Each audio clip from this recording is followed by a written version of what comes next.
Hi guys, welcome back to Bible Time with Emily. My name is Emily and it's Bible time. Okay, so the last episode we did, we talked about Lot and Abram, and Lot is Abram's nephew. Apparently Lot's father passed away, so he, family, take care of your own. And so he brought him with him, and since he didn't have his own children, he was like, well, he's gonna, if I don't have children, he's gonna be my heir. So they separate because it's too, they both were successful, and then they separated. And so Lot, camped out near Sodom. And I don't know if I told you, I don't remember if I told you, but Sodom is a city where there's a whole lot of sin and crime and a lot of bad stuff that we don't need to talk about. But anyway, Lot got caught up in all of that lifestyle. And in all of chapter 14, there's a war, all this stuff happens, 5 kings and 4 kings, and they're all battling. Anyway, Lot was taken captive, and then Abram had to go and bail him out, and all that stuff. But Abram, he's well respected, and they're like, all right, they gave him Lot, blah blah. Anyway, so now Abram is where he's like, you know what, Lot is not really the kind of guy that will continue the legacy that I want to leave. He is not obedient to the Lord. He will not follow God's commands, and that is not the legacy that I want. And I don't want to associate. I want the legacy and the people and my children and my children's children to be obedient to the Lord. So, anyway, that brings us to chapter 15, Genesis chapter 15, and here we are. Let's start at the beginning.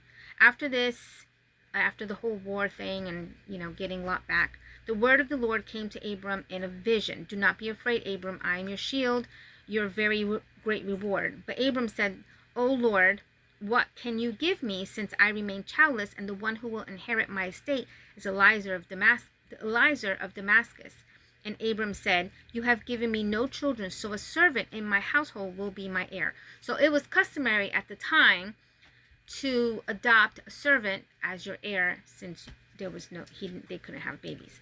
Then the word of the Lord came to him, this man will not be your heir, but a son coming from your own body will be your heir. So God is saying, no, stop. Look, listen. I am going to give you children, okay? The child is going to come from you, from your body, from your seeds. It's going to be your blood, okay? So I'm telling you, just listen, okay? And he took him outside and said, look up at heavens and count the stars. If indeed you can count them. So we know now that you cannot count the stars. The stars are endless. There's an infinite amount of stars. And so God is saying, you're going to have an infinite amount of descendants. And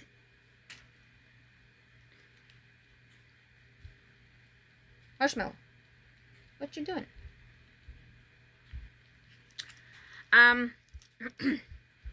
Anyway, and so shall your offspring be. So Abram, in verse 6, Abram believed the Lord, and he credited it to him as righteousness. So as soon as God said, listen, this is what's going to happen, did Abram ask questions? Did he say, how is this possible? Blah, blah. I'll believe it when I see it. No, he just said, you know what? I believe it. You said it, I believe it. And that is called faith. And so this faith was credit to Abram as righteousness. So he's like, Abram's righteousness is not because he was good and perfect. His righteousness came from the faith that he had in what God said. He also said to him, I am the Lord who, okay. Anyway, so then,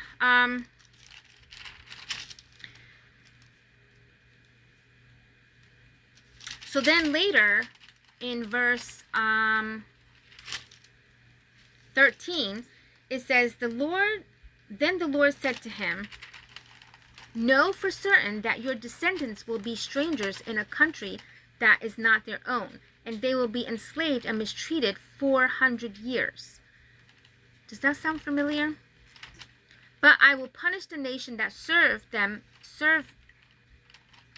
I will punish the nation they serve as slaves, and afterwards they will come out with great possessions. You, however, will go to your fathers in peace and be buried in your good old age. Okay, I don't know if you know the story of Moses and Egypt and, all that, but from Abram to Moses is 1,000 years. And this is talking about when the Israelites were enslaved in Egypt. But we'll get to that if you continue. We will get to that. And that's a really good story. I mean, anyway. But anyway, this is predicting the future, and it's predicting exactly what actually will happen later on. So this is just,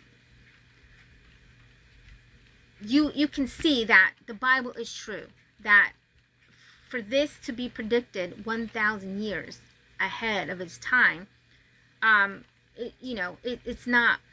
this is not men who wrote the Bible and just made stuff up. This stuff, God is real, and all throughout the Bible there's tons of predictions and things that happen that you can prove today that happened, to show that the Bible is real, the Bible is true, and God is real, and God is true, and you can trust the Bible.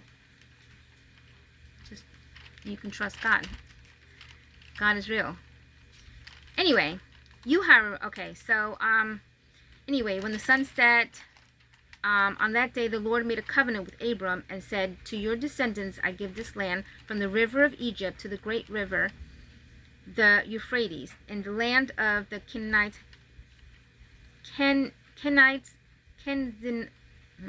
a bunch of ites. If you want to read them, you can. This is the end of chapter 15. Anyway, so now Sarai, Abram's wife, had borne to him no children, but she had an Egyptian maidservant named Hagar. So she said to Abram, the Lord has kept me from having children.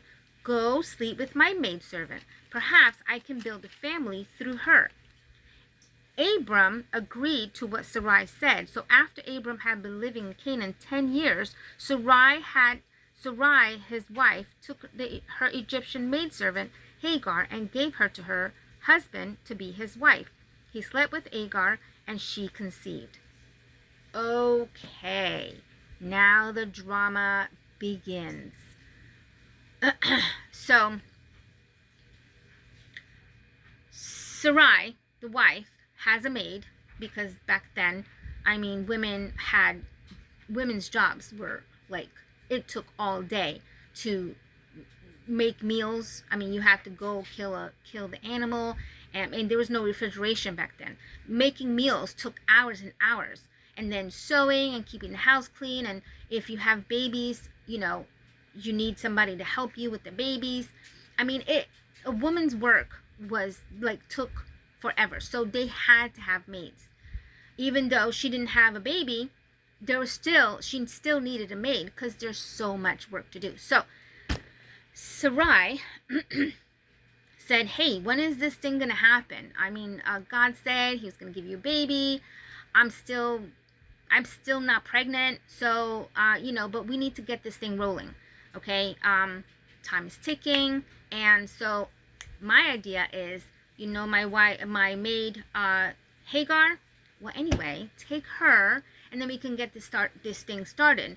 She will have a baby, and it'll, since she's my maid, I can start my family, and then, yeah, let's do that. So Abram said, fine, okay, it's your idea. So He took his wife. He took his servant as his wife, and she got pregnant. And now the drama begins.